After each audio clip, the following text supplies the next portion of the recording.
룻기 4장 13절에서 17절 말씀 제가 봉독합니다. 이에 보아스가 룻을 맞이하여 아내로 삼고 그에게 들어갔더니 여호와께서 그에게 임신하게 하심으로 그가 아들을 낳은지라. 여인들이 나오미에게 이르되 찬송할지로다. 여호와께서 오늘 내게 기업 물을 자가 없게 하지 아니하셨도다. 이 아이의 이름이 이스라엘 중에 유명하게 되기를 원하노라. 이는 내 생명의 회복자이며 내 노년의 복량자라. 곧 너를 사랑하며 7 아들보다 귀한 내 며느리가 낳은 자로다 하니라. 나오미가 아기를 받아 품에 품고 그의 양육자가 되니 그의 이웃 여인들이 그에게 이름을 지어주되 나오미에게 아들이 태어났다 하여 그의 이름을 오벳이라 하였는데 그는 다윗의 아버지인 이새의 아버지였더라. 아멘. 매주일마다 계속해서 룻기 말씀을 전하고 있습니다.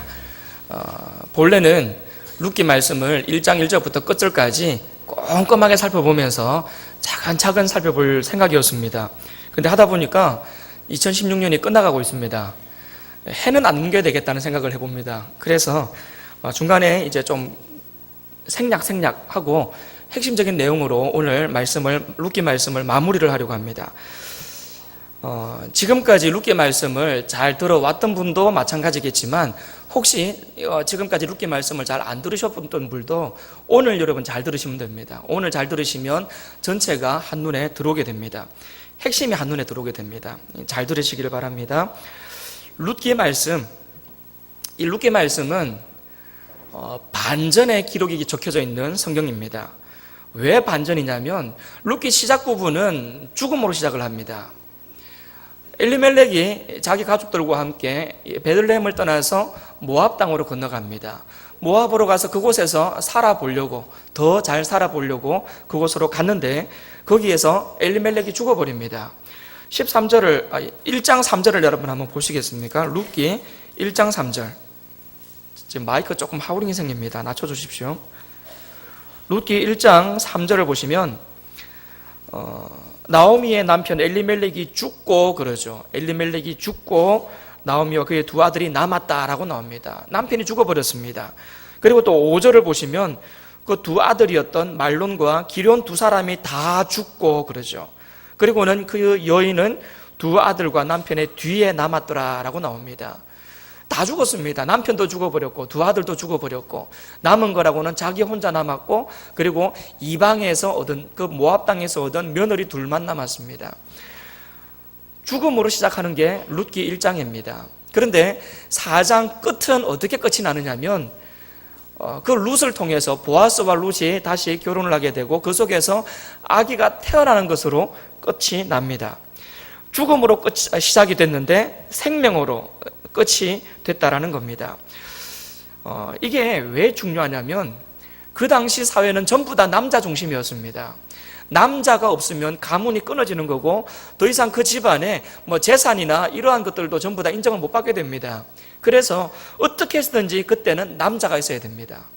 그래서 남자가 아들 많은 집이 제일 부자고 아들 많은 것이 힘이고 그랬습니다. 아들 많으면 바깥에 나가서 큰 소리 치고 살았던 시절입니다. 그런데 이 엘리멜렉 가정, 이 나오미의 가정에 남편이 죽었고 2 아들도 결혼은 했는데 결혼한 상태에서 아들을 낳지 못하고 자식이 없는 상태에서 죽어버렸습니다.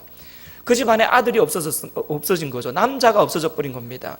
끝이 났습니다. 아무것도 기대할 수 없는 밑바닥까지 다 내려간 그러한 집안이 되어버렸습니다. 자, 그런데 그런 집안이 룻기 1장에서 2장으로 넘어오고 2장에서 3장으로 넘어가고 3장에서 4장으로 넘어오면서 점점 회복이 되어져 가는 겁니다. 그러다가 마지막에 이제 아들이 태어나면서 이제 그 집안의 모든 근심과 모든 걱정거리가 한 방에 딱 뚫려버리는 그런 기가 막힌 대반전의 역사가 일어나게 되는 겁니다.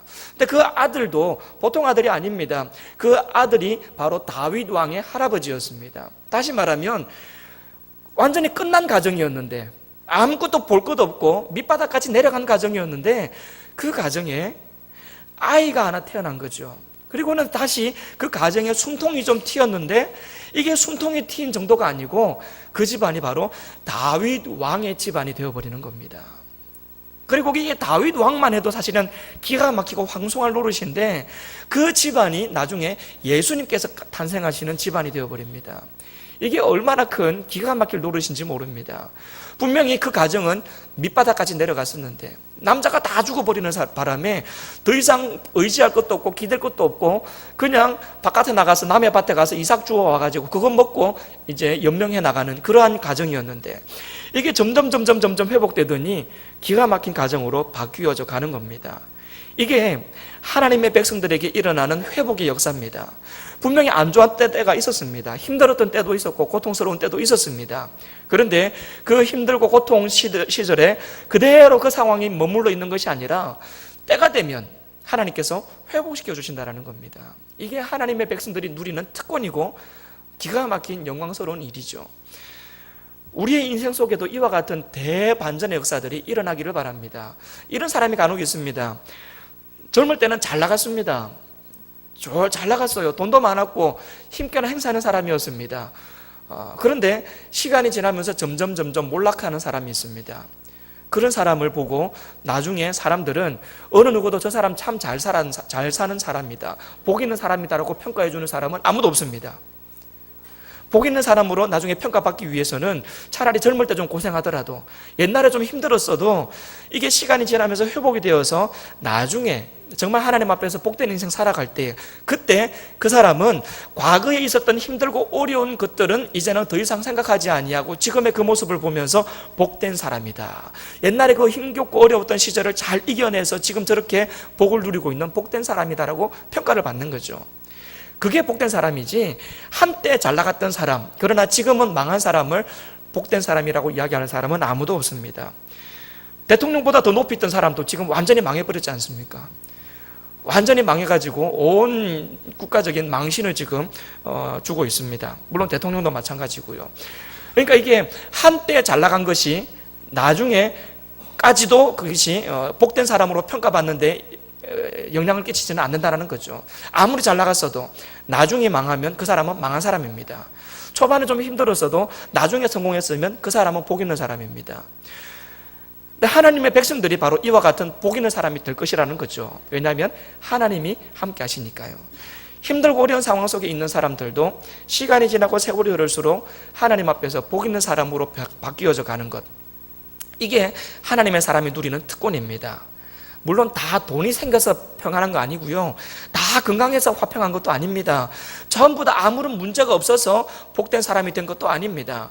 문제가 있어도, 아픔도 있어도, 돈은 없어도, 아무것도 없어도 그 속에서도 하나님을 누리고 천국을 누리며 살아가니까 그 사람이 복 있는 사람이 되는 겁니다.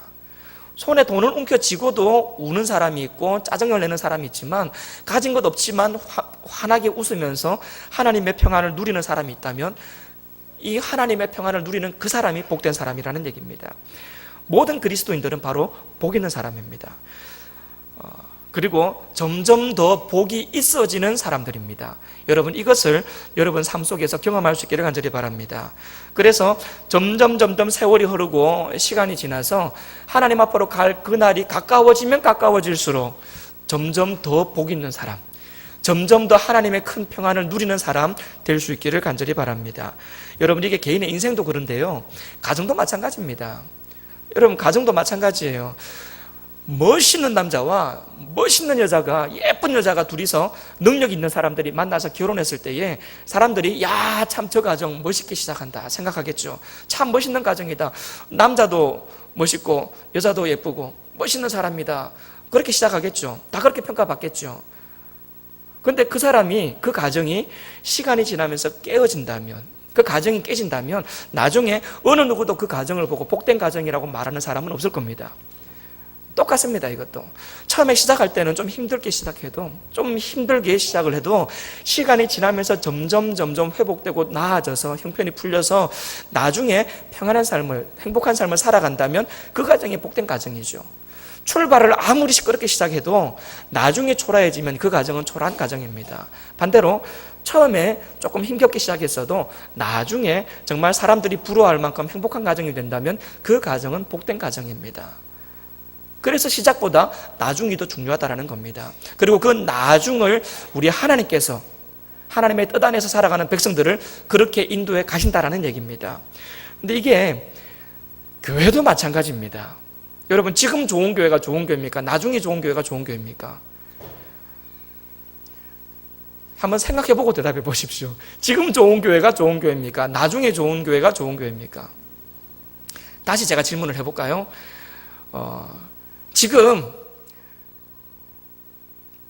이해하고 들으십시오. 나이 많은 성도들이 많은, 그래서 지금 당장 헌금하는 사람도 예를 들어서 많고, 지금 당장 뭔가 사람들이 많아서, 일할 사람이 많아서 막 뭔가 큰 일을 해내는 그런 교회. 그러나 주일학교는 완전히 죽은 교회. 지금 당장 좋은 교회.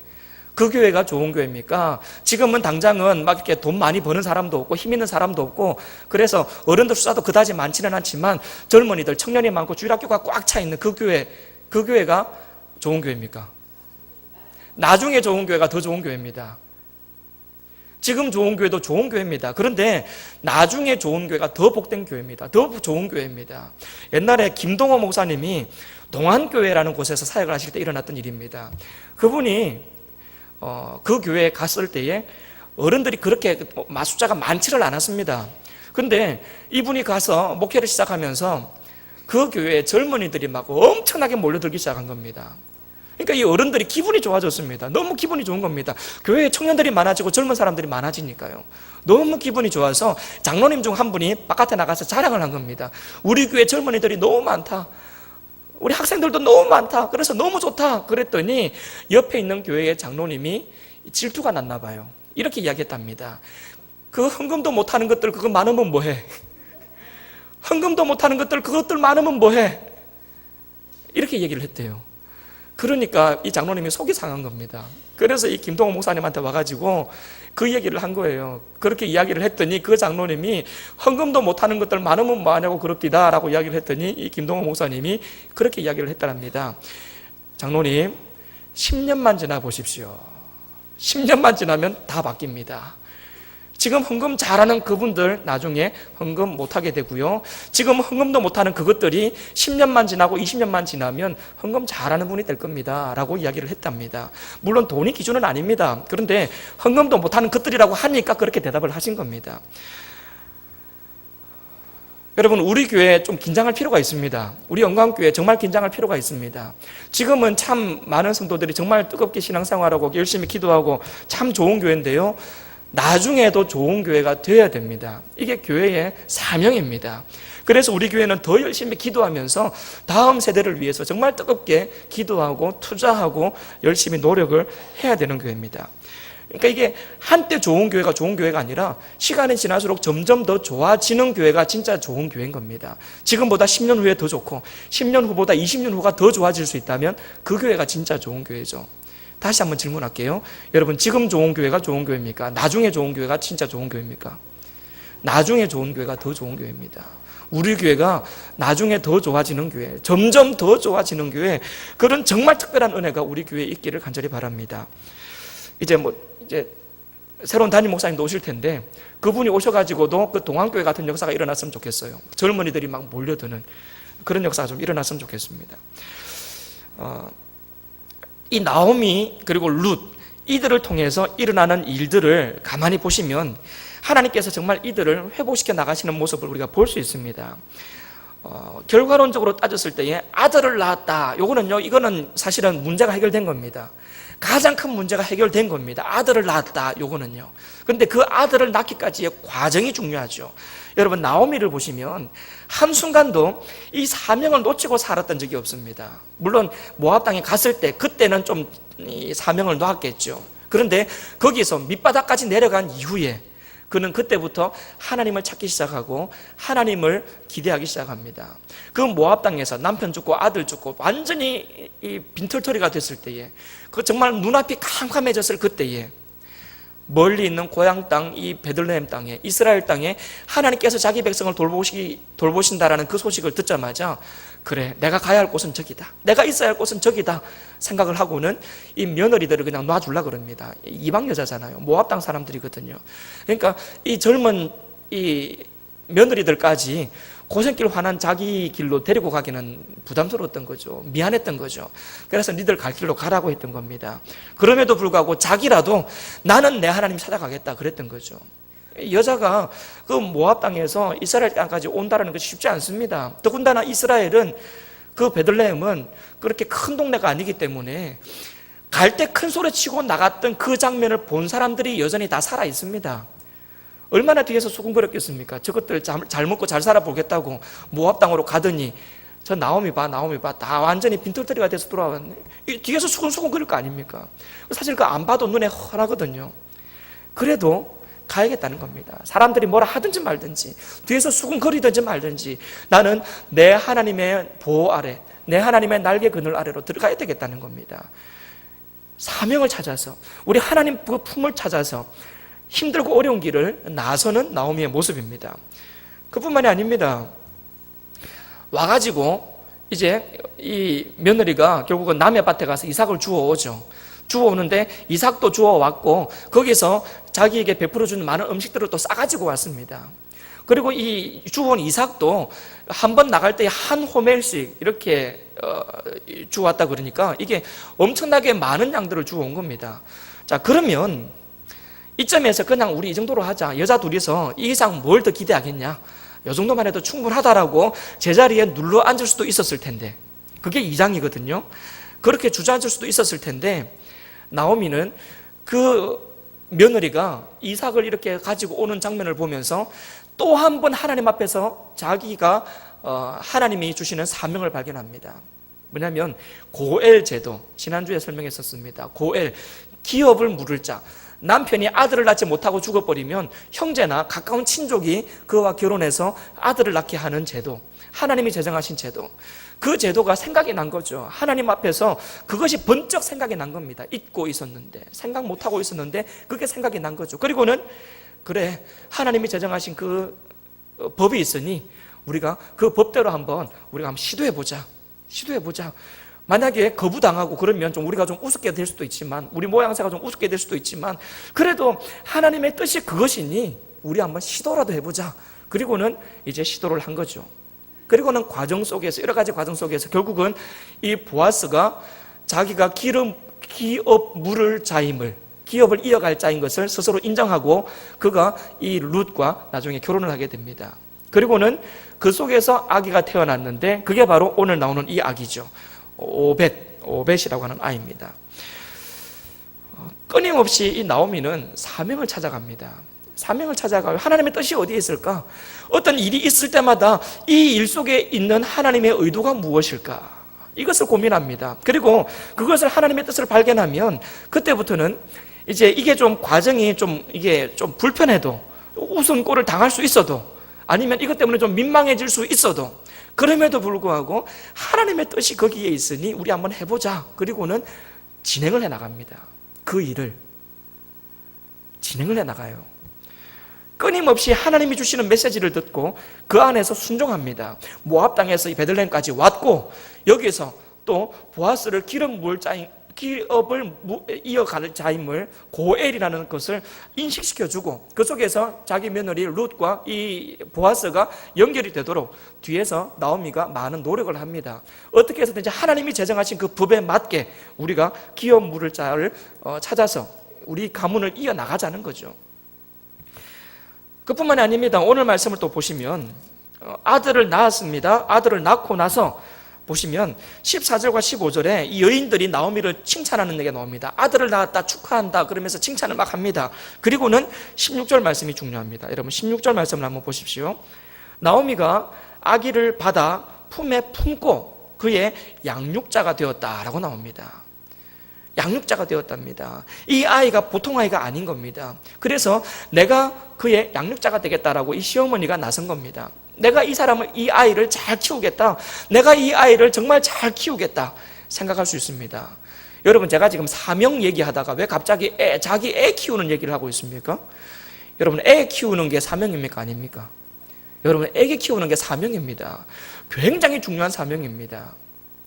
최근에 온 나라가 촛불 들고 거리로 뛰쳐나갔습니다. 나라를 바꿔야 되겠다고. 이게 나라냐 그러면서 나라를 바꿔야 되겠다고 촛불 들고 다 뛰어나갔습니다. 참 그 귀한 일입니다. 나라가 바뀌기를 원해서 춥고 이 배고픈데도 불구하고 촛불 들고 거기 나가서 바들바들 떨고 있으면서도 이렇게 나라를 바꾸기 위해서 수고하고 애쓴 사람들 참 대단한 사람들입니다. 그런데 그런다고 세상이 바뀝니까? 나라가 바뀝니까? 잠깐은 어떤 일이 진행이 될 수 있습니다. 그런데 그렇게 한다 그래가지고 나라가 완전히 궁극적으로 바뀌지는 않습니다. 정말 중요한 게 뭐냐면요, 촛불 들고 뛰쳐나가는 것보다 더 중요한 게 뭐냐면 내 집에서 내 새끼 잘 키우는 겁니다. 내 집에서 내 아이 정말 믿음으로 신앙으로 실력 있는 그리스도인으로 잘 키워나가는 것, 정직한 아이로 키워나가는 것, 세상을 향해서 옳은 말하고 옳은 행동을 해나가는 그러한 자녀로 키워나가는 것, 여러분 이것이 얼마나 중요한지 모릅니다. 다시 이야기하면요, 나에게 주어진 작은 일 하나 해나가는 것, 그 작은 일을 통해서 하나님 앞에 영광을 돌리는 삶을 살아가는 것, 여러분 이것이 중요하고 이것이 사명이라는 얘기입니다. 나라를 바꿔야 되겠다, 뭔가 나라를 뒤집고 세상을 뒤집을 만한 일을 내가 해야 되겠다, 이것이 사명이다 라고 생각하는 것이 아니라, 그것은 일단 내가 둘째치고 당장 내 앞에 있는 작은 일, 요거 일부터 내가 믿음으로 해나가야 되겠다 생각하고 그 일을 믿음으로 해나갈 때에 그때 하나님은 우리를 통해서 영광 받으신다는 겁니다. 예를 한번 들어볼까요? 요즘 TV에 이미 나왔는지 아니면 앞으로 나올 건지 제가 좀 잘 모르겠지만 연말 되면 시상식을 하죠. 각종 시상식들을 다 합니다. 그러면 상 받는 사람들이 앞에 나와서 뭐라 그럽니까?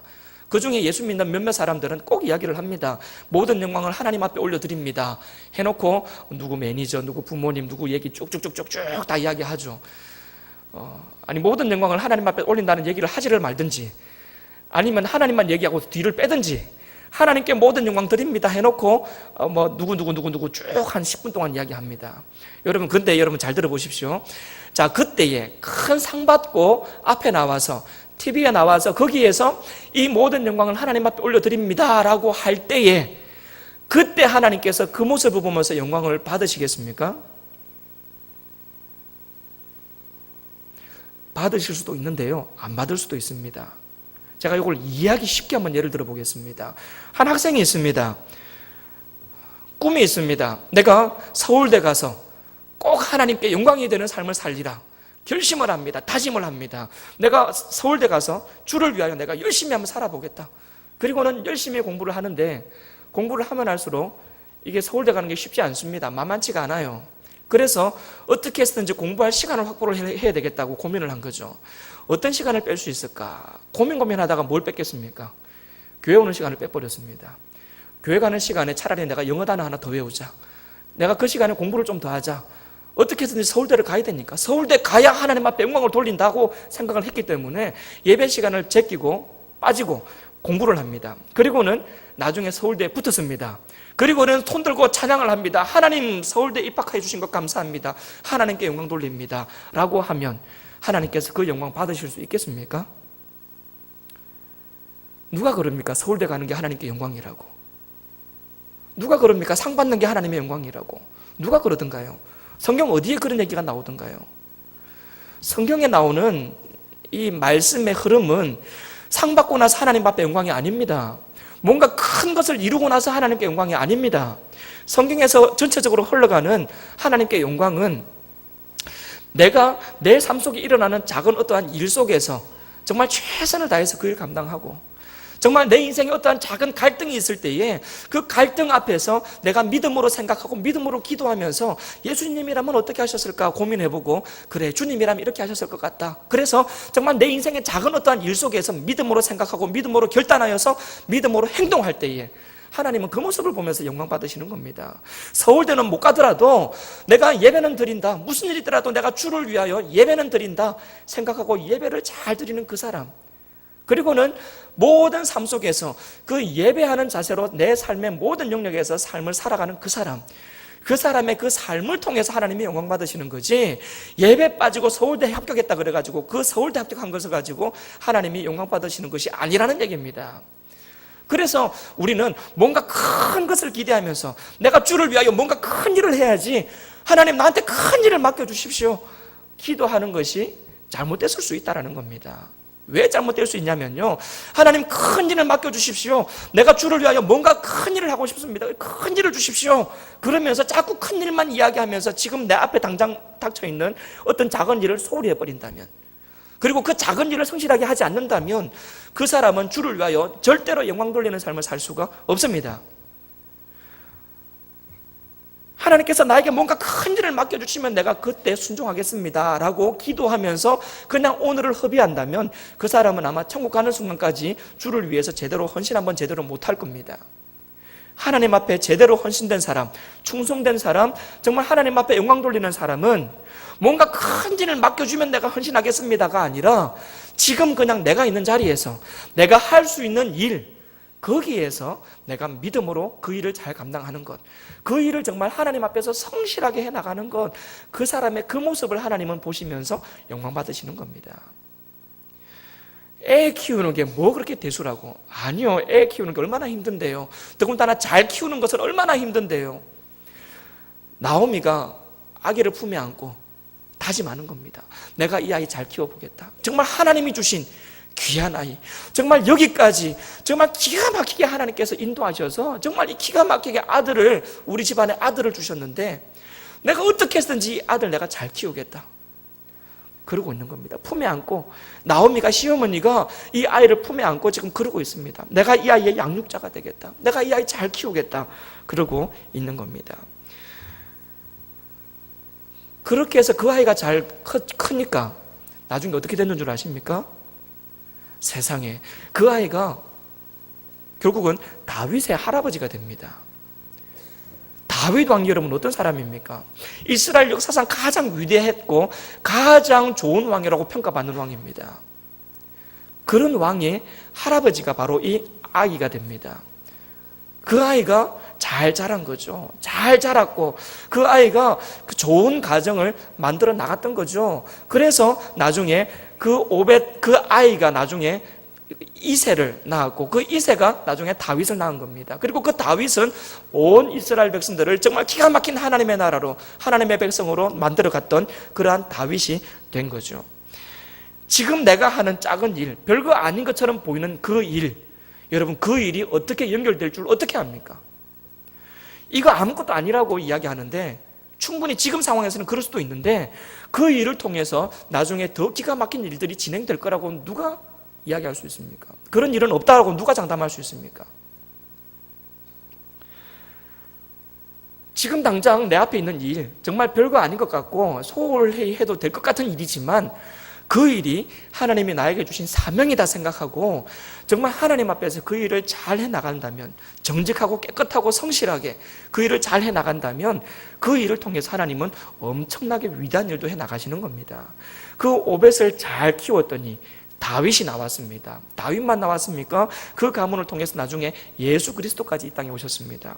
이 얼마나 대단한 믿음의 가문입니까? 끊어질 수도 있었는데, 거의 끊어졌었지 않습니까? 거의 끊어진 가문이었는데 그 가문을 통해서 결국은 하나님께서 다윗 왕과 예수 그리스도를 그 가문에 보내주셨다는 겁니다.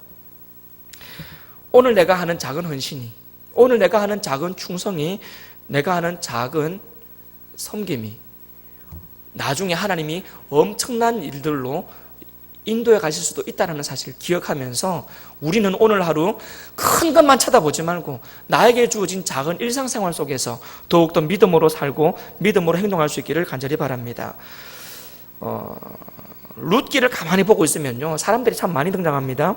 나오미가 있고 룻도 있고 보아스도 있고 엘리멜렉도 있고 또 아들들인 말론과 기론도 있고 또 뭐 동네에 많은 여자들도 있고 많은 사람들이 있습니다. 누가 주인공입니까? 누가 주인공입니까? 하나님이 주인공입니다. 룻이 어쩌면 주인공처럼 보일 수도 있습니다. 룻기니까요. 룻기니까 룻이 주인공처럼 보일 수도 있습니다. 아니면 이 계속 드러나는 삶 속에 이 나오미의 역할이 굉장히 중요했으니까 나오미가 주인공이겠다 생각할 수도 있습니다. 아니면 그래도 핵심은 남자 아니냐, 보아스가 있었으니까 보아스가 주인공이다. 아니요, 전부 다 아닙니다. 주인공은 하나님입니다. 이방인이었음에도 불구하고 하나님의 백성으로 들어오게끔 룻을 기가 막히게 인도해 가신 하나님, 완전한 절망 속에서 좌절해 있었지만 다시 한번 하나님을 바라보고 하나님이 있는 이 베들레헴 땅으로 기어코 와서 어떻게 해서든지 하나님의 음성에 귀를 기울이면서 주를 위해서 살아보겠노라고 다짐했던 나오미, 그 나오미를 인도해 오신 하나님, 그리고 나는 기업 물을 자에 그 의무를 행하지 않겠다라고 이렇게 물리칠 수도 있었지만 그럼에도 불구하고 그래 하나님께서 제정하신 법이니까 내 앞사람은 이 의무를 저버렸지만 나는 하나님이 주신 이 귀한 의무, 나는 하나님의 말씀에 순종해서 감당하겠다 생각하고는 이 룻과 결혼한 보아스, 그 보아스를 그렇게 인도해 가신 뒤에 계신 하나님, 그 하나님이 역사의 주인공이십니다. 그 하나님께서 이 룻과 나오미, 보아스 이와 같은 일들을 기가 막히게 인도해 가신다라는 거죠. 여러분, 우리가 이것을 잘 이해를 해야 됩니다. 하나님께서 이렇게 인도해 가시는 겁니다. 그 인도하심이 어떤 결론을 가져왔는지를 제가 지금 이 사사기와 룻기를 묶어서 한번 설명해 보려고 합니다. 사사기는 바로 이스라엘 백성들이 살았던 한 시대입니다. 사사들이 통치했던 시대. 그리고 룻기는 바로 그 사사기 안에 있는 한 작은 가정에 일어났던 일입니다. 그러니까 이 사사기 시대에 룻기가 들어가 있습니다. 이 같이 흘러가는 거고, 사사기는 이 민족 전체를 보고 있는 거고, 룻기는 그 사사기 시대에 있는 한 가정을 주목하고 있는 것이 룻기입니다. 같이 지금 진행되고 있는 겁니다. 사사기의 마지막이 어떻게 끝이 나느냐면요, 여러분 한번 보십시오. 사사기의 끝이 21장 25절을 보시면 사사기의 끝이 이렇게 납니다. 그때에 이스라엘에 왕이 없으므로 사람이 각기 자기의 소견에 옳은 대로 행하였더라 라고 말하죠. 쉽게 말하면 그 땅에 왕이 없었기 때문에 사람들이 자기 마음대로 살았다. 그러다 보니까 죄도 많이 지었고 하나님으로부터 멀어졌다. 이게 사사기를 마무리하는 마지막 평가입니다. 그러니까 문제가 많다, 왕이 없어서 문제가 많다라고 문제 제기만 하고 사사기가 끝이 나버립니다. 아니, 성경이 답을 안 줍니다. 사사기에서 답을 안 줘요. 왕이 없어서 문제가 많다, 그리고는 그냥 끝이 나버립니다. 근데 그 답이 룻기로 이어져서 룻기에서 그 답이 나옵니다. 사사기 시대 안에 있는 룻기라 그랬잖아요. 룻기에서 이 왕이 없으므로 사람들이 각기 자기의 소견에 옳은 대로 행하였다라고 사사기가 문제 제기를 하면서 끝났는데, 룻기 끝에 가서 이 문제 제기에 대한 해답이, 하나님의 답이 나옵니다. 한번 보십시오. 룻기 4장 한번 보십시오. 일단 17절을 한번 보십시오. 4장 17절 저 뒷부분을 보시면 그의 이름을 오벳이라 하였는데 그는 다윗의 아버지인 이새의 아버지였더라 라고 다윗을 언급합니다. 그리고 룻기 4장 제일 끝절 22절을 보시면 이 오벳은 이제 지금 나오미 품에 안겨 있는 아기입니다. 아기 그 오벳은 나중에 이새를 낳았고 이새는 다윗을 낳았더라 라고 이야기를 합니다. 누구한테 지금 집중하고 있습니까? 지금 어디론가 지금 포커스를 점점 맞춰가고 있습니다. 누구한테 포커스를 맞춰가고 있습니까? 다윗에게 포커스를 맞춰가고 있습니다. 다윗에게로 지금 하나님의 관점이 이렇게 쫙 이게 초점이 맞춰져 가고 있습니다. 다윗 얘기를 지금 하고 싶은 겁니다. 다윗을 지금 강조를 하고 싶은 거예요. 그래서 오벳을 낳았다 해놓고는 그 오벳을 가지고 지금 다윗을 이끌어내고 있는 겁니다. 다윗을 이끌어내고 있어요.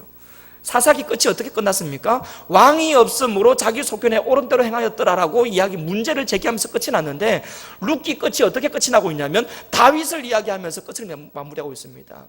왕이 없어서, 그래서 다윗 왕을 보내주겠다는 겁니다.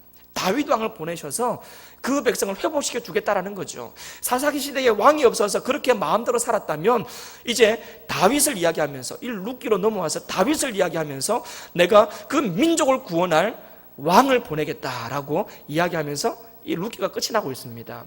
보십시오. 사사기는 나라 전체에 대한 이야기입니다. 그 나라 전체를 이야기하면서도 아무런 답이 없었는데 그 답이 없는 세상 속에 있는 작은 한 가정, 보통 가정입니까? 완전히 망했던 가정, 철저하게 망했던 가정, 그 가정을 통해서 하나님께서 지금 뭔가 일을 지금 진행하고 계신 겁니다. 나라 전체를 통해서는 문제가 제기가 됐을 뿐인데 한 작은 가정, 어느 누구도 집중하지 않고 기대하지 않는 작은 보잘것없는 가정, 그 가정에서 하나님은 기가 막힌 일들을 진행하고 계신 겁니다. 이거 룻 때에 이런 일까지 다 알았을까요? 루 때에 지금 다윗 왕이 나중에 나올 것이라는 거 예상이나 했겠습니까? 기대라도 했겠습니까? 꿈도 못 꿨죠. 어떤 집안이었는데요, 완전히 망했다가 겨우 진짜 구사일생으로 나중에 정말 기가 막히게 아들 하나 겨우 얻은 그런 가정인데, 무슨 그 가정에 기대가 있겠습니까? 그냥 아들 하나 주셨으니 그것으로 감사하죠. 그것으로 만족하지요. 그런데 시간이 지나니까 거기서 다윗 왕이 나오더라는 겁니다. 그리고 더 시간이 더 지나니까 거기서 예수님께서 오시더라는 겁니다. 아니, 어떻게 이 보잘것없었던 가정이 이런 큰 은혜를 경험할 수 있습니까? 어떻게 이 거의 끊어졌던 이 가문이 이런 기가 막힌 가문으로 이렇게 계보가 이어질 수 있습니까? 기가 막힐 노릇이죠. 여러분, 지금 여러분의 가정이 어떤 가정입니까? 혹시 이 나오미의 가정처럼 정말 소망도 없고 희망도 없고, 뭐 앞으로 봐도 뒤로 봐도 위를 봐도 어디를 봐도 답이 안 나오는, 혹시 그런 정말 아픈 가정에서 살고 있지는 않으신지요? 그래서 우리 가정은 소망이 없다라고, 우리 가정은 끝났다고 혹시라도 절망하고 있지는 않은지요? 그런데 하나님 안에서 우리가 믿음으로 살아가면 이 절망이 소망으로 바뀝니다. 절망이 소망으로 바뀝니다. 지금은 아무리 둘러봐도 내 삶 속에 희망이 없고 소망이 없지만, 하나님 안에서 하나님의 뜻을 우리가 구하면서 뭔가 큰 일을 기대하는 게 아니라 지금 그냥 나에게 주어진 일, 그때그때 나에게 주어지는 일, 그 작은 일에 최선을 다하고 충성하다 보면요, 하나님께서 기가 막힌 회복으로 연결시켜 나가는 겁니다. 그게 성도의 가정이고 성도의 삶입니다. 그래서 지금 모습 때문에 절망할 필요 없습니다. 지금 모습 때문에 좌절할 필요도 없습니다. 그냥 하나님께서 우리 가정을 이렇게 인도해 가신다는 것을 여러분 생각하시면 됩니다. 그리고 그것을 기대하시면 됩니다. 우리 가정도 이와 같이 복된 가정으로 변화되어져 가리라. 여러분, 그렇게 기대하면 되는 겁니다. 여러분, 다윗뿐만 아니라 예수 그리스도께서 그 가정에서 태어나셨다 그랬죠. 여러분, 그 예수 그리스도를 통해서 온 인류가 구원받을 수 있는 능력을 얻었습니다. 하나님의 손에 붙들린 바 되어서 점점 회복이 되더니 이와 같이 엄청난 일들까지도 그 가정에서 일어나게 되었다는 겁니다. 그래서 우리는 하나님의 말씀 앞에 순종하며 지금 나에게 주어진 상황에서 최선을 다하면서 기도하면서 바른 믿음의 반응, 믿음의 판단을 하면서 살아가야 된다는 겁니다. 마지막으로 룻기 제가 2장 12절 말씀으로 우리에게 축복의 메시지를 던지면서 이 룻기를 마무리하려고 합니다. 룻기 2장 12절을 여러분 한번 보십시오. 2장 12절을 보시면 이 2장 12절은 보아스가 룻을 보면서 축복해 줬던 축복의 메시지입니다. 이 메시지가 그대로 우리에게 주시는 축복의 메시지가 되기를 바랍니다. 제가 읽어드립니다. 잘 한번 들어보십시오. 여호와께서 네가 행한 일에 보답하기를 하시기를 원하며 이스라엘의 하나님 여호와께서 그의 날개 아래에 보호를 받으러 온 너에게 온전한 상 주시기를 원하노라.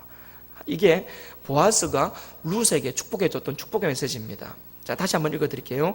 여호와께서 내가 행한 일에 보답하시기를 원하며 이스라엘의 하나님 여호와께서 그의 날개 아래에 보호를 받으러 온 너에게 온전한 상 주시기를 원하노라. 이것이 보아스가 룻에게 빌어줬던 복입니다. 그리고 그 복이 그대로 룻의 삶 속에서 이루어졌습니다. 이 말씀이 우리에게도 그대로 축복의 메시지가 되기를 간절히 바랍니다. 힘들고 어려운 삶 속에서도 믿음으로 행하고 있는 우리 모든 믿음의 삶이 하나님께서 다 보답해 주시기를 간절히 원합니다. 그리고 어떻게 해서라도 하나님의 날개 아래에 좀 보호받아야 되겠다, 하나님의 날개 그늘 아래 들어가야 되겠다, 하나님의 인도하심을 받아야 되겠다 생각하면서 하나님께로 나아가는 우리 모두가 하나님이 주시는 온전한 상을 다 받아 누릴 수 있기를 간절히 바랍니다. 그 복이 회복의 모습으로 점점 더 나아지는 모습으로 우리 가운데 일어나기를 간절히 바랍니다. 지난 시간에 했던 이야기입니다. 우리 인생의 최고의 순간은 아직 오지 않았습니다. 왜냐하면 앞으로 하나님이 더 좋은 인생, 더 복된 인생으로 우리를 인도해 가실 것이기 때문에 그렇습니다. 여러분, 이것을 기대하며 삽시다. 내 인생의 가장 좋은 때는 아직 오지 않았습니다. 조금 있으면 내 인생의 가장 좋은 때가 올 겁니다. 그리고 그 이후에는 더 좋은 일도 있을 겁니다. 이것을 우리가 생각하시면서 늘 하나님 앞에 감사와 찬송으로 살아가는 거룩한 주의 백성들 되시기를 주님의 이름으로 축복합니다. 기도하겠습니다. 하나님 감사합니다. 하나님의 은혜 가운데 하루하루 살아가는 우리인 것을 고백합니다. 때로는 힘들고 어려운 삶이 있다 할지라도 그 속에서 좌절하지 말게 하시고 절망하지도 말게 하시고 우리의 삶을 인도해 가시는 하나님을 붙잡고 하나님의 날개 그늘 아래 보호받으러 들어가는 우리의 삶이 되게 하여 주옵소서. 하나님께로 피하는 것이 가장 큰 복인 것을 우리로 하여금 알게 하여 주옵소서. 사람을 의지하는 것이 아니라 하나님을 의지하는 것이 가장 인생의 큰 복인 것을 깨달아 알게 하시고 체험하여 알 수 있도록 도와주옵소서. 그래서 비록 힘들고 어려운 삶이 있었다 할지라도 점점 나아지는 삶, 그래서 나중에 훨씬 더 복된 삶을 우리가 살아갈 수 있도록 주님 도와주옵소서.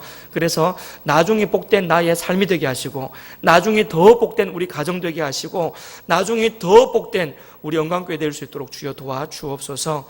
하나님 이 시간 하나님 앞에 나와 말씀드리며 또한 준비된 예물을 구별하여 하나님 앞에 드립니다. 하나님 앞에 드리는 물질, 그 물질과 함께 우리의 마음도 신앙 고백도 같이 드려오니 하나님 다 받아주시고 더 큰 은혜와 풍성한 은혜로 우리를 채워 주옵소서.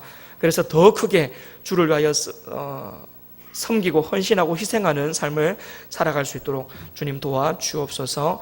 감사드리며 살아계신 예수님의 이름으로 기도합니다. 아멘.